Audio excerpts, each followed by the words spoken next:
This blind heiress worth billions tripped over a stool. She screamed furiously at the top of her lungs. Hearing her screams, all the servants rushed over in fear to assemble. She ordered the servants to blindfold themselves and walk into the stool. At that moment, her uncle came rushing over and stopped this insane punishment, but she continued to stand and interrogate the servants, who exactly put the stool next to the bathroom. Faced with their vicious master, the terrified servants, none of them dared to admit it. She threatened to fire everyone. This woman's name was Lee Yun-seo. She used to be a world-class ballet dancer, but an accident left her completely blind. Even worse, her parents died in a car accident. The company she inherited was now managed by her aunt. Her uncle and housekeeper were the people she trusted most. That day, the hospital suddenly called, but the news was the same as before. The family donating the corneas had backed out at the last minute again. Disappointed, she could only take her guide dog out for a walk. At that moment, a man stood under a tree, waiting to complete the final task assigned to him by the divine realm. Once finished, he could return to the divine realm. Just as he was feeling excited, he suddenly heard barking up ahead. The person approaching was Lee Yun-seo. Two thugs were harassing her at that moment. They even kept mocking her, saying blind people should stay home. They shouldn't wander around disrupting normal people's lives. Lee Yun-seo kept apologizing, but the thugs got worse and worse. They pulled out a bottle of unknown liquid and tried to force her to drink it. The angel Dan sensed something was wrong. Just as he was about to step in and help, Lee Yun-seo pulled out a self-defense baton she carried with her. But one of the thugs ignored the warning, thinking he could bully this blind woman. The next second, the two thugs were finally scared off by this skilled blind woman. But the thug's words still deeply wounded Lee Yun-seo's heart. She kept rubbing her eyes, trying to stop the tears from flowing. She wanted to fight against fate. Even if she couldn't hold back, she would cry silently without letting anyone see. The angel Dan saw all of this. Before long, heavy rain began to fall. Lee Yun-seo sat alone on a bench, letting the downpour drench her. The angel Dan followed over too, sitting with her in the rain. Soon the sky cleared. Flower petals knocked down by the rain floated through the air, just as the angel Dan was enjoying the beautiful sunshine. 누구세요? 누구시냐고요? He suddenly got startled. Ordinary people clearly couldn't see divine beings, so he prepared to switch seats. Unexpectedly, 거기 뻔히 있으면서!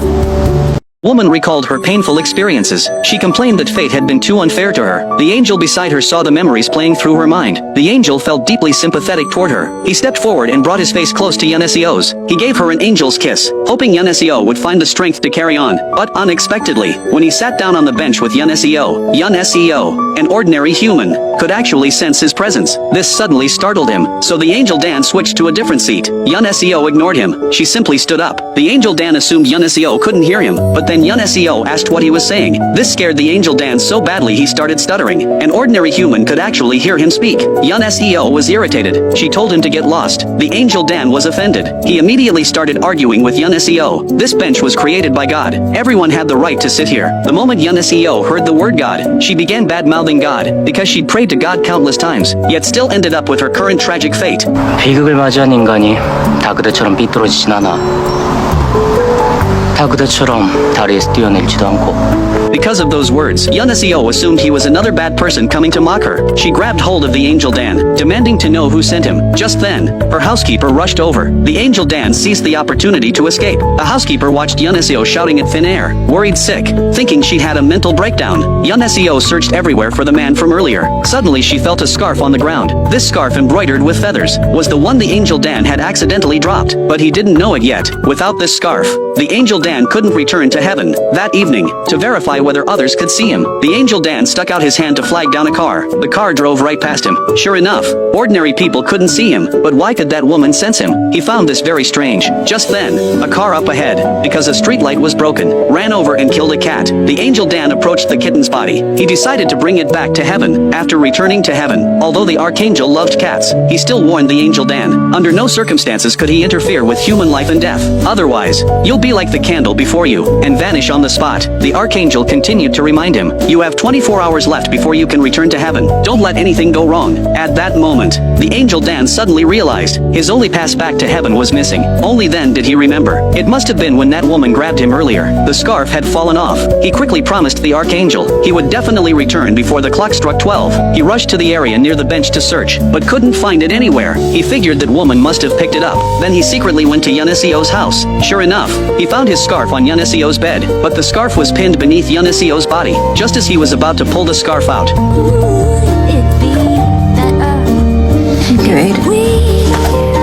good thing humans can't see angels, but the woman sensed something unusual.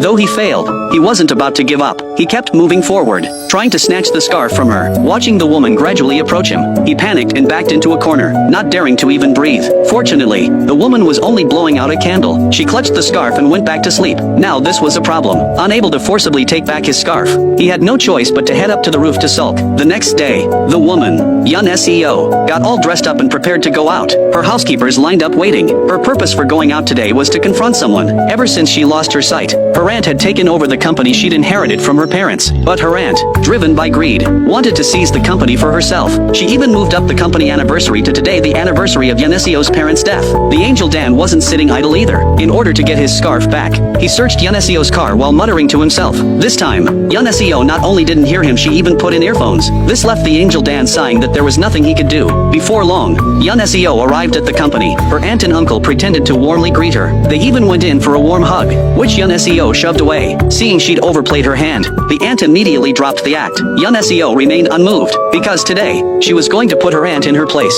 Yun Seo walked into the company led by her uncle, but inside, everyone cast strange looks at this former ballet star. They even whispered and pointed because of her blindness. To escape the gossip, Yun Seo excused herself to the restroom. Meanwhile, the angel Dan was desperately anxious about his scarf. Soon the performance began, but her uncle never caught sight of Yun Seo. The angel Dan, on the other hand, leisurely enjoyed the dance on stage. In reality, Yun Seo was locked in a hallway. This had to be her aunt's doing. She pulled out the angel Dan's scarf and twisted it into a rope. She thought perhaps ending her life would free her from all this pain. But as the performance music played, she began dancing the routine she once loved most. Soon applause erupted inside. The performance had ended. Her uncle rushed out to find her. Meanwhile, Yun Seo's speech was about to begin at the venue. Everyone was searching for Yun Seo. Just as the company was about to cancel the speech, the doors suddenly opened. Her uncle appeared with Yun Seo. During Yun Seo's speech, her aunt, who'd been waiting to see her humiliated, never expected Yun Seo to publicly turn the topic to her aunt's daughter. She said the daughter had always been her understudy, her shadow. It was only after her own eye injury that the daughter successfully replaced her. Her aunt was furious. At that moment, the angel Dan stood in a corner, an existence invisible to humans. After the speech ended, her aunt stormed over to settle the score, demanding to know exactly how she'd offended Yun Seo. It turned out that after Yun Seo's eye injury, her aunt had brought the whole family to visit. However, the instant she hugged Yun Seo, her aunt gave a sinister smile. Yun Seo had sensed the sudden change in her expression crystal clear. The exposed aunt quickly explained that Yun Seo was slandering her, but Yun Seo didn't want to argue and left with her uncle. The angel Dan appeared behind Yun Seo, scarf in hand. He'd retrieved his scarf while Yun Seo was dancing. In that moment, he'd also been moved by her beautiful dance. But that night, on Yun Seo's way home, the brakes suddenly failed. Only then did her uncle remember when he'd gone to the garage to get the car. A strange man had walked away from it. He must have tampered with the brakes, but it was too late. The car's violent shaking terrified Yun Seo. The worst happened. The out-of-control car ended up hanging off the edge of a cliff.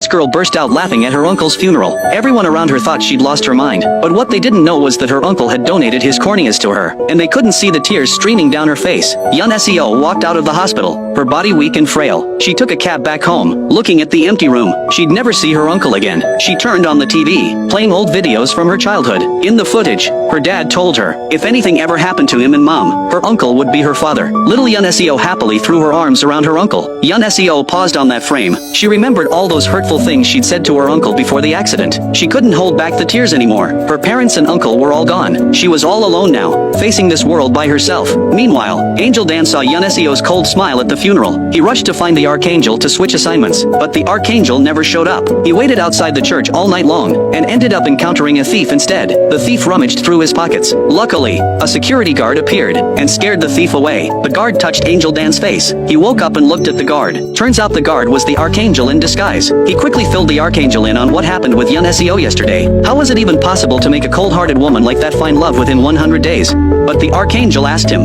why did you choose to save this girl in the first place?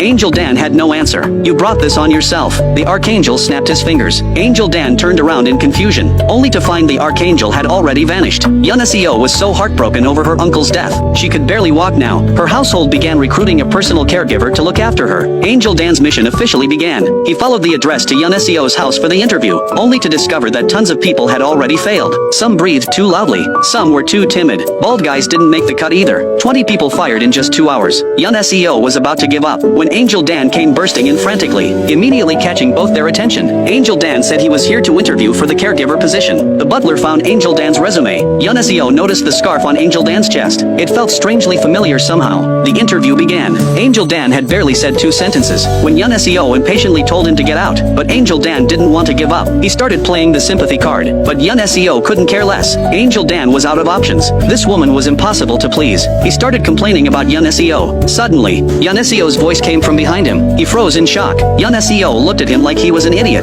That's when Angel Dan remembered he was just an ordinary human now. Since she'd already heard everything, he decided to stop pretending. He said his piece and stormed out. Young SEO was left speechless, not knowing how to respond. 야! 너 거기 안 서? 아가씨! 지금 혼자 간 거 맞죠? Angel Dan felt great the moment he walked out. The very next second, regret kicked in. He stressed over the mission, wondering if he should go back and apologize. Just then, the butler came running out, shouting, and grabbed his hand. Angel Dan had successfully passed the interview, but Angel has become the personal housekeeper for a wealthy heiress. But while sweeping, his wings suddenly pop out. Right at that moment, his mistress is in danger. Kim Dan has no choice but to rush over and use his wings to shield her from the falling chandelier. He steps across the broken glass and carries her to safety. Young SEO stares at his wings, confused. That's when Kim Dan realizes what's happened. Young SEO asks him what this is. Kim Dan freezes. Young SEO assumes he's doing some kind of cosplay, so Kim Dan quickly makes an excuse to leave. But Young SEO grabs his wings and demands he take them off. She even threatens to burn them. Kim Dan panics when he hears this. He pushes Young SEO down onto the couch and snaps at her, calling her a blind woman who can't appreciate beauty. Those words clearly hit a nerve. He walks away feeling dejected. As he's walking down the hallway, regretting how harsh he was, the rain outside stops. He catches his reflection in a window and realizes his wings have disappeared. That's when it hits him. His wings appear whenever he gets wet from rain. Meanwhile, Young SEO finds one of Kim Dan's bloodstained feathers on the floor. Suddenly she hears Kim Dan shouting outside. When she rushes over, she finds Kim Dan pinning a man to the ground. He tells Young SEO to call the police immediately. He says this is the guy who broke the window earlier. In desperation, the man flips the situation and pins Kim Dan down instead. Young SEO immediately grabs her cane and subdues the man with a few quick strikes. She demands to know who he is. Turns out he's the artistic director of ballet for Young SEO's company. He came here hoping to convince Young SEO to return to the stage. Young SEO rejects him on the spot and tells him to leave immediately. Kim Dan chimes in, telling him to get lost. But early the next morning, Young SEO summons all the security guards. She demands to know who installed the chandelier and who broke the window. Kim Dan sees how uncomfortable they are and tries to explain on their behalf. But faced with Young SEO's aggressive interrogation, the guards finally can't take being treated like criminals anymore. In a fit of anger, they all quit on the spot. Young SEO then has the butler contact the surveillance company. She wants them to investigate last night's footage. That's when Kim Dan realizes the entire courtyard is covered with security cameras. Thinking back to when his angel wings were exposed last night, he knows it must all be on camera. He's screwed. Soon the technicians arrive at Young SEO's house. Kim Dan wants to delete the footage first, but he notices Young SEO staring right at him. His guilty eyes have nowhere to hide. The technician tells him to move aside. He has no choice but to give up. The footage is quickly pulled up. Watching himself standing in the rain last night, Kim Dan realizes he's truly done for.